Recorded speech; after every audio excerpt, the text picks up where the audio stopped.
período de muita violência.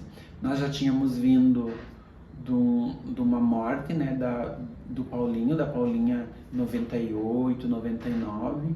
Então, quando eu entro em 2000 ali, ainda era aquele ambiente de tensão, sabe? Num contexto de São Borja, que é uma cidade do interior, que é uma cidade fronteiriça, onde esse acesso, então, à informação e à educação em torno dessas questões, ela era muito mais escassa. Isso é uma coisa muito terrível e acabou se esquecendo, né? A justiça, não houve justiça. Vida feliz. E ele só queria viver feliz, sem preconceito nenhum. Se aceita, né? Uma foto publicada no jornal pela manhã. Uma foto na denúncia de perigo na televisão. Uma foto estampada na avenida. Uma foto publicada no jornal. Uma foto na denúncia de perigo na televisão. Eu acredito que manter viva a memória e a história de personagens LGBTs do nosso município, do nosso território, como o Paulinho, é mostrar que existe uma continuidade dessa presença LGBT no nosso território. E eu não conhecia esse caso. Então, eu acho que o fato de eu não saber, não ter conhecido, mostra o silenciamento que tem em torno, né, da vida e da morte dessas pessoas, que é um processo histórico que a gente vive, né, na sociedade. Era uma pessoa que vivia o contexto da cidade, desfilava nos carnavais, né, e circulava por eventos e ações da cidade. E a gente tem uma sociedade, né, ao mesmo tempo que entende ou que compreende, faz a leitura e também localiza essas vidas como vidas não vivíveis, né, como vidas que não merecem viver, não merecem ter acesso à dignidade e não merecem, portanto, ter sua memória lembrada a partir dos artefatos de comunicação também. Talvez a gente nunca tenha pensado em resgatar essas histórias, porque elas não são aparentemente muito da nossa atualidade, então a gente não consegue perceber elas como também parte da nossa ancestralidade, né? Diferente de outras que a gente busca sempre resgatar daqui da nossa região. Poucas pessoas se lembram dele, da imagem dele. Sempre alegre, sempre coisa, né? Não tinha quem não gostasse do Paulinho, não tinha. A gente era festeiro, gostava de festa, de baile. Carnaval, então, tu perdia o Paulinho. Porque aqui fazia um carnaval no centro da cidade, né? Na Praça 15. Mas perdi o Paulinho.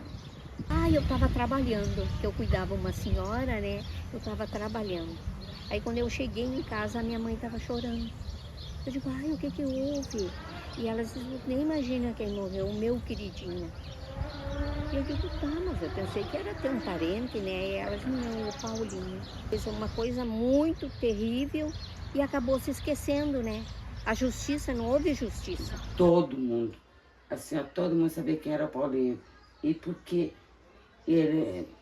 que nunca ninguém fez, nunca ninguém quis saber o porquê, nada. Porque ele era gay. De repente hoje seria diferente, né? Mas na época era muito discriminação, então. Essas situações de violência e de morte, né, como aconteceu com o Paulinho, jamais podem ser apagados da história. Não foi feito nada por ele.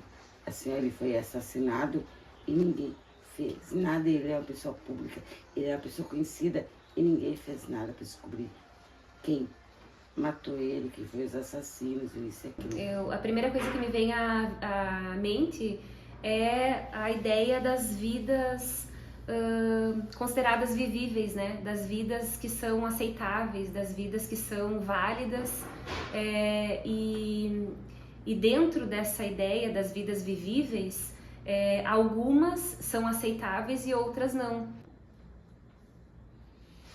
Eu acho que a história da violência, da morte do Paulinho e a história LGBT nas cidades do interior, ela nos mostra, primeiro, que existe vida LGBT nesses ambientes, nesses espaços, e que por existir essas vidas LGBTs nesses ambientes, existe o risco junto. Historicamente, a gente sabe que tanto a vida quanto a morte de pessoas LGBTs, elas são apagadas, silenciadas, escondidas, né? E é muito triste isso, porque não é um fato isolado, né? É um fato social, coletivo, que a gente vive de apagamento e silenciamento dessas histórias mesmo, e que elas estão relacionadas tanto à vida da pessoa, ou seja, a trajetória dela enquanto ela esteve viva, quanto na hora da morte, né, da pessoa. Aquele momento da morte do Paulinho em 99 tem muito a ver com a história do que era a homossexualidade no final dos anos 80 e 90 por conta do HIV/AIDS e por conta da questão dessa ideia de uma doença LGBT, né? Uma doença da homossexualidade. Então, quando eu vejo a comunidade LGBT ciente de si, consciente dos seus desafios e planeando sobre esse ambiente territorial que a gente está, mapeando o território e olhando a partir das suas próprias perspectivas culturais e humanas, a gente consegue dizer de forma mais efetiva quem nós somos para a nossa cidade e para o mundo de forma geral. Cuidado, má influência, péssima aparência, menino indecente, viado. A placa de censura no meu rosto diz: não recomendado à sociedade.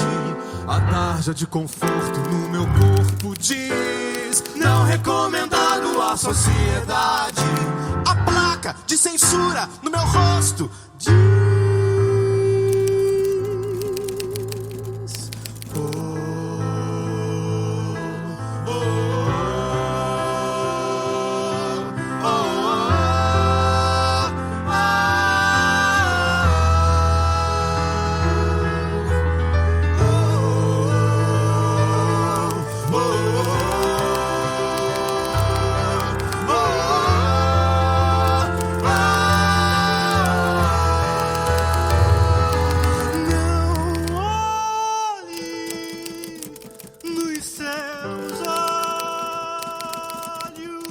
não creia no seu corpo.